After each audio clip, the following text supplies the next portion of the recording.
Özellikle iki ana hastalık var bu konuda, inflamatuar bağırsak hastalığı adı altında geçen. Birincisi daha sık görülen ülseratif kolit, ikincisi de Crohn hastalığı dediğimiz bir diğer inflamatuar bağırsak hastalığı. Bu her ikisinde de bağırsakların kronik iltihabi bir durumu söz konusu. Klinik olarak çok farklı seyretse bile her ikisinde de oluşan durum, tablo dediğim gibi kronik bir iltihabi bir hastalık. Bağırsakların kronik iltihabi bir hastalığı.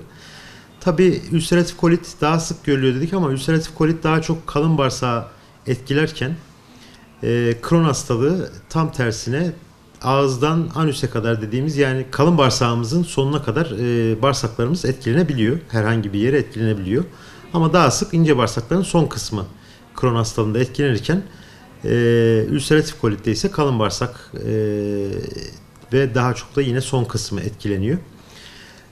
Semptom olarak da çok farklı gelebiliyorlar. Mesela ülseratif kolit kalın bağırsağı etkilediği zaman biraz daha yavaş semptomlu geliyor ve gerçekten hasta önce önemsemiyor, basit bir ishalmiş gibi düşünüyor. Ama daha sonra bu ishalin uzun sürmesi neticesinde hekime başvurduğunda, hele bir de kanamalı olduğunda mutlaka biz dışkılama alışkanlığında değişiklik olduğunda mutlaka biz kolonoskopi yaparak bu tanıyı koymaya çalışıyoruz. Aynı şekilde Crohn benzer semptomlarla da gelebiliyor ama daha gürültülü ortaya çıkabiliyor. Daha şiddetli ishal, karın ağrıları, çok şiddetli kramplar şeklinde de başvurabiliyorlar. Ve yine aynı şekilde burada da endoskopi ya da kolonoskopi ile tanı koymaya çalışıyoruz. Tabii ki sıklığı da önemli bu hastalıkların. Özellikle 100 bin nüfusta 50-80 gibi kitaplarımızda yazıyor ama bu 100'e kadar da çıkabiliyor. Tabii sağlığa erişimle ilgili bir rakam bu. Ülkemizde ve ilimizde de sağlığa erişim birçok ülkeden daha iyi olduğu için gerçekten bu oran yüzlere kadar ulaşabiliyor ilimizde de ülkemizde de.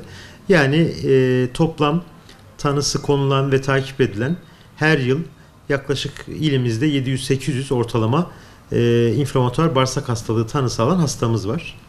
Biz buradan sizlerin aracılığınızla hem de bu farkındalığı arttırmak için eğer karın ağrısı, kramp şeklinde şiddetli karın ağrısı, ishal, hele de kanlı ishal varsa ve özellikle de genç erişkinlerde görüldüğü için bu yaş grubu çok fazla doktora da gitmeyi istemedikleri için bazen tanıda gecikebiliyoruz. Bu tür semptomları olan, eğer bir hafta içinde iyileşmezlerse mutlaka bir gastroenteroloji kliniğine, bir dahiliye kliniğine başvursunlar istiyoruz. Özellikle Crohn hastalığında gecikildiği zaman gerçekten bağırsak perforasyonları dediğimiz, yani bağırsakta incelme, fistül gelişimi, bağırsaklar arası kanal gelişimi ve sonuç olarak da çok ciddi karın içi apselerle başvuran hastalar oluyor tabii ki.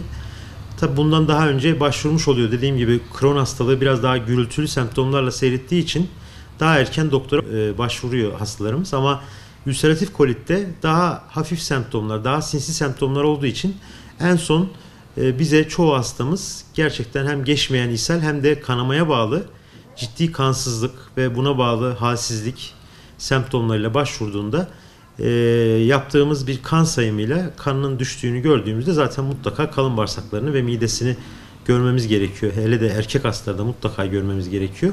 Bu tür gecikmeye bağlı semptomlar biraz daha ağırlaşabiliyor ama Crohn'da bu daha önemli olabiliyor. Dediğim gibi karın içi apse gerçekten hayat tehdit eden bir klinikle hastalar bize başvurabiliyor. Ayrıca tanı konduktan sonra da ülseratif kolitli hastalarımızın bazen ataklar şeklinde seyrettiği için bu her iki hastalıkta bazen gerçekten ataklar arası çok uzun süreler olduğunda hastalarımız da doktora başvurmuyorlar. Bizim burada yine hastalarımıza önerimiz, ataklarınız sık olmasa bile mutlaka özellikle ülseratif kolitte ileride kolon kanseri, yani kalın bağırsak kanseri olma ihtimali normal hastalara göre daha fazla olduğu için, normal insanlara göre daha fazla olduğu için bu ülseratif kolit tanısı alan hastalarımızın mutlaka gastroenterolojiye başvurarak zamanı geldiğinde kolonoskopi ile, semptomu olmasa bile kolonoskopi ile kanser taramalarını mutlaka yaptırmalarını öneriyoruz.